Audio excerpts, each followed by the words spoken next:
What's up everyone, this is Cher talking, welcome back to my channel. In today's video we'll be talking about Let's Take a Break Nora, an off-banner style added in the second version update of the game.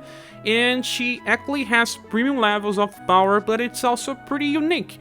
She is an offensive debuffer that will increase the damage output of your squad, but she can also give some interesting cycles to her platinum style. So let's go to srsab.com and check all styles. In the game, so far we have 4, even on JP. Then, the first one is a name style, and I can enhance your weapon.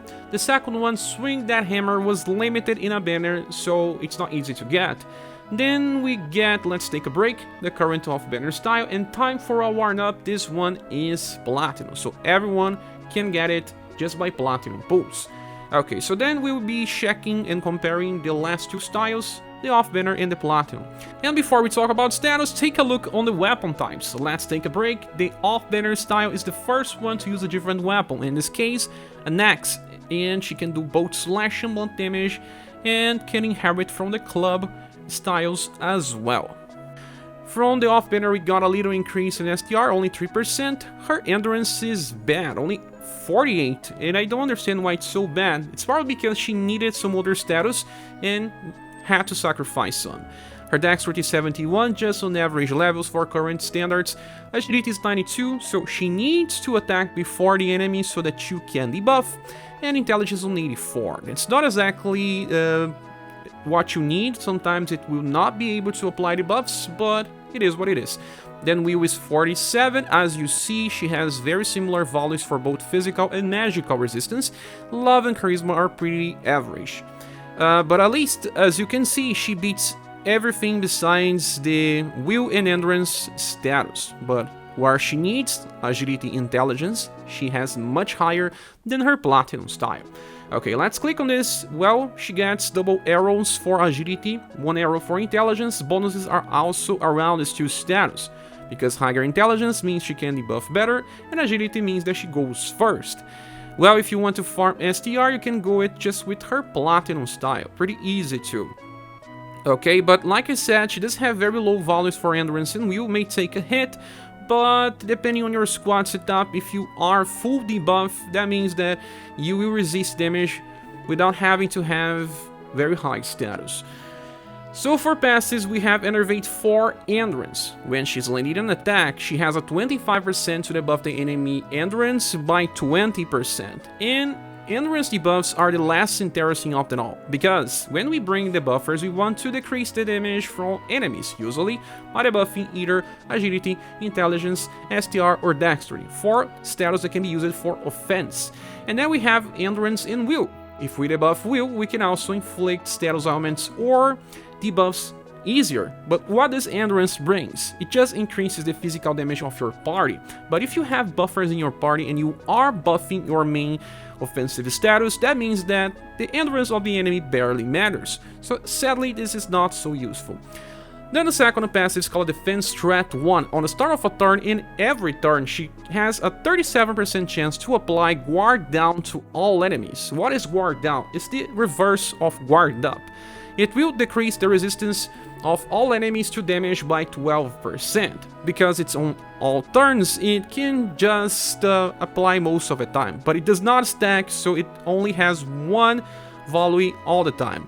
And sadly, this one is not reliable and does not affect too much boss fights. If you are having problems with Final Island, in the future we get even more stages, this can help a little if you are needing extra damage. And for skills, we have Armor Slash, a 3 BP attack with C power and 20 mod that deals slash damage. Well, let me tell you, B power starts with 21, so actually very strong, and carries 2 debuffs. A chance to debuff Endurance by 15% in max level, and a chance to debuff Will by 15% on max level. So, the two status that matter when you are inflicting damage. With Endurance, you will be inflicting physical damage, with Will, you will be inflicting magical damage. But Will has more values, like I just said when I was talking about Enervate 4. We can increase our chance to inflict status augments and also apply debuffs. By debuffing Will, she will have higher chance to reapply her own debuffs, so that's actually pretty interesting. Only one character in the game has a skill with both values, and that is Princess White Rose. She has her Halloween style with the skill called Photosphere Shot, and this one costs 5 VP because it's B powered, but she doesn't have such a high intelligence as well. When you see 85% against 84, whoa.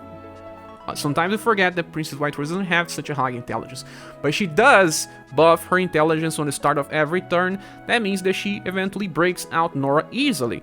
But when you compare the price of the skill, going 5 against 3, you can see how this was really well designed. Now, even Princess White Rose can sometimes miss her debuffs because enemies may have very high will from the start. So maybe you need to bring a buffer to help out with your Nora, but after the first hit, she has a higher chance to reapply debuffs just fine. If you want to think about the will debuff, we can compare this to Scorn.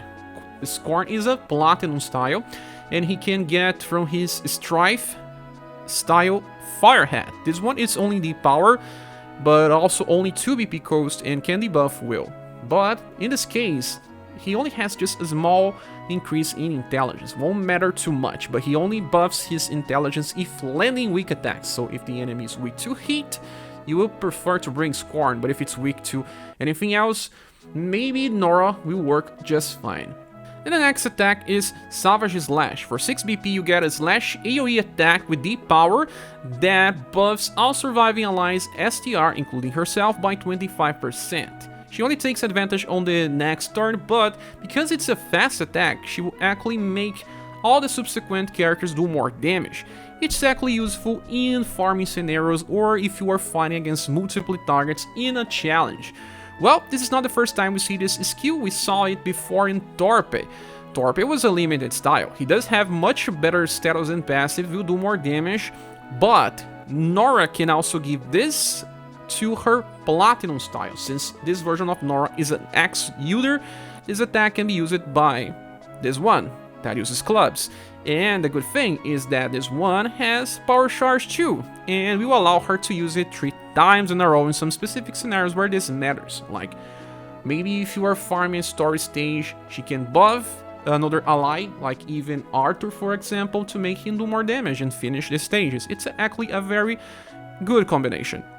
And now the last attack is called Hyper Hammer. This one, it's 10 BP and deals slash and blunt. And I guess they made this because with her club style, she deals blunt damage, and with this Axis style, she deals slash. So makes sense, right? The attack itself is not that powerful. It says triple S, but it's pretty on the start of the mod.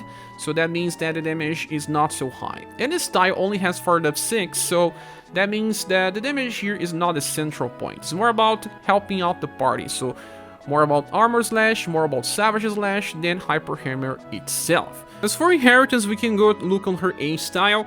We have this skill called Crushing Blow that you can amplify into Crushing Blow Plus. And it becomes an STR debuff by up to 15% on max level. With only 3 BP, that means that she can use it all the time, just like her Armor Slash. So pretty useful skill if you want to make her into a standard STR debuffer. The other option is one Crusher, but this one is double the price with bigger damage, but the debuff value is the same. So I don't recommend spending Amplify badges here. But Nora, as an STR debuffer, faces competition against another Off-Banner style, that being Hana. Hana even has higher intelligence. She can use this attack called Sypha that debuffs STR by up to 15% as well max level, and it's even stronger than Crushing Blow Plus. She also can counter with the same attack, but in this case she debuffs only 10%, or even debuff with 25% chance again with Enervate 4 STR. And she has Iron Wall Defense that decreases damage by 40%. That is amazing. Her endurance and will values are much better. So only if you didn't get Hana. Besides, the other inheritance that may matter is that on for her Platinum style, she will enter an evasion counter stance and counter with B damage 21 mod. Will still a little of a gamble, but may help in Remembrance fights if you inherit this attack.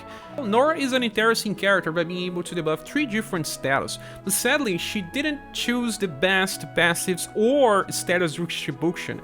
In the end, her endurance and will are pretty bad. It will not help her when you need to debuff. If the enemy attacks right on the start with very powerful attacks or cleanses, she may not survive some hits, something that does not happen with Hana, another off-banner style that's more focused on being an STR debuffer.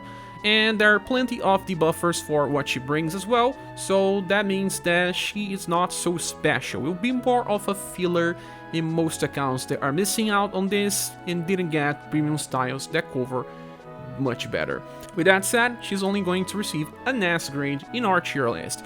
But what about you? What do you think about this Nora? Have you got her already? Are you using her? Did you use her on the Remembrance battles?